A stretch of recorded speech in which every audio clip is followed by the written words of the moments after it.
Good morning, guys. This is Miss Lamberth again. This is the book that we are going to be reading for January. This is Hidden Figures. It is the Young Readers Edition. It's written by Margaret Lee Shetterly. So let's get started with our book. And this is a true story, guys. It's an untold story by about 4 African American women who helped launch our nation into space. And so we are going to start with our prologue and see what we have here. Growing up in Hampton, Virginia, I assumed the face of science was brown like mine.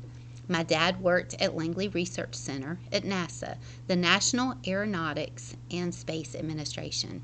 He started there as an engineering intern in 1964 and retired as an internationally respected climate scientist in 2004. Our next-door neighbor taught physics. Our church pews were crowded with mathematicians. I knew so many African Americans working in science, math, and engineering that I thought that's just what black folks did.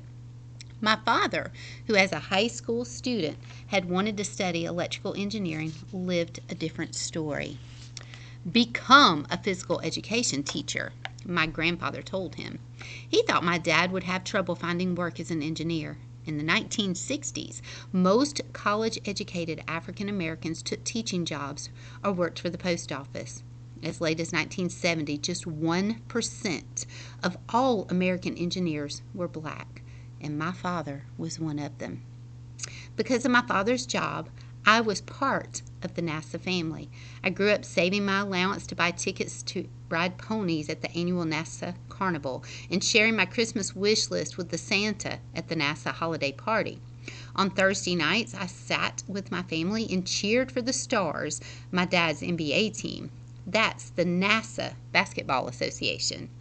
My Sunday school teacher worked at NASA as a computer, doing the complex math for the aerospace engineers. She wasn't alone. From the 1940s through the 1970s, hundreds of women, many of whom were black, worked as mathematicians at NASA. It wasn't until I was older that I appreciated just how extraordinary this occupation was for black women in the South during the days of segregation. The first 5 women were hired at Langley as computers in 1935, and they were white. 10 years later, there were more than 400 women working as mathematicians, and many of them were black. The contributions made by these African American women have never been heralded, but they deserve to be remembered, and not as a side note in someone else's account, but as the center of their own story. These women should be celebrated not just because they were black or because they were women, but because they were an important part of American history. This is their story. So let's look at chapter 1, where we are setting the scene.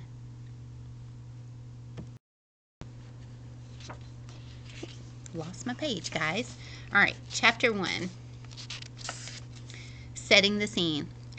Dorothy Vaughan, Mary Jackson, Katherine Johnson, and Christine Darden loved math. As children, they showed special skill in arithmetic, and they went on to study mathematics in college.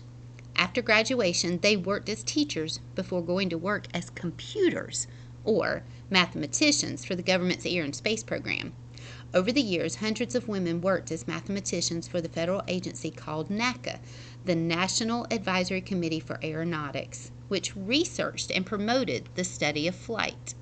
Now, I want to look at this sentence right quick because aeronautics is one of the vocabulary words that we are looking at. So anytime we have informational text and you have a hyphen, like here, NACA, we had a hyphen and they told us what NACA stood for or what it meant. And here we have aeronautics, there's another hyphen. So within this text, it's given us the definition. So aeronautics is researched and promoted the study of flight. But these women were among many who distinguished themselves with their talents and hard work. Dorothy Vaughan was a pioneer. She joined NACA in 1943, the first year the agency began hiring African American women as computers. Trying to see if I could get it to zone in just a little bit. And she was the first to be promoted into a management position. She was a role model for other women, and she helped steer the careers of many talented women who were joining the NACA. Mary Jackson was the first African American woman to move up the ranks and become an engineer at the NACA. She was a fighter, standing up for herself and for other women who deserved the chance to prove themselves. Her work helped to make supersonic aircraft fly higher and faster. Katherine Johnson was an African American woman who became an essential member of the team that put the first American in orbit around Earth. She was a dreamer and an independent thinker who was unafraid to imagine what others considered to be impossible. She helped do the math that was required to send the first men into space and to bring them home safely. Christine Darden was an African American woman who became one of the world's leading experts on supersonic flight. She became the face of the next generation of female space scientists. Her groundbreaking research on predicting sonic booms is still used today. The accomplishment of these four women were remarkable, but their work was even more impressive because it was achieved while living and working in the South during a time when racial discrimination was commonplace and when most women with an interest in math were expected to become math teachers.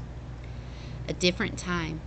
In the 1800s, after the Civil War, the government passed laws that ended slavery and granted full citizenship and voting rights to African Americans. Later, however, many state and local governments passed other laws that legalized racial segregation. These regulations, which were most common in the South, kept black and white people apart in many situations. They could not eat in the same restaurants. They could not drink from the same water fountains. They could not use the same restrooms. They could not attend the same schools. They could not ride in the same parts of buses. They could not live in the same neighborhoods. They could not receive care in the same hospitals. They could not visit the same beaches. They could not compete on the same sports teams. They could not sit in the same sections in movie theaters. They could not marry someone of a different race. They could not even be buried in the same cemeteries. Technically, African Americans had the right to vote. However, many local laws made it impossible for them to do so. Some communities levied or charged poll taxes, or enforced literacy requirements, or imposed other restrictions that made it difficult or impossible for black people to register and vote. And since people who were not registered to vote weren't allowed to serve on juries or run for political office, many African Americans were deprived of these civil rights as well. During the 1930s, the United States experienced the Great Depression, a decade-long period of economic struggle. Jobs became difficult to find, and wages decreased dramatically. All Americans suffered, but African Americans faced the most serious challenges in finding work. For many African Americans, World War II was an opportunity to make a better life for themselves or their families. Black men enlisted in the military in large numbers, even though they served in separate black infantry regiments, usually overseen by white officers. They believed that their loyalty and patriotism would help blacks to earn rights that white citizens had. Women also enlisted in the Army, and they were called WACs, for Women's Army Corps. And they served in all-female units in the Navy, too. And for women like Dorothy Vaughan, Mary Jackson, Katherine Johnson, and Christine Darden, World War II opened the door to a career as a professional mathematician. Each of them found their way to the Langley Laboratory, where they met one another and women like them, smart, brave, confident, and good at math. The war was changing the world, and it would change their lives as well.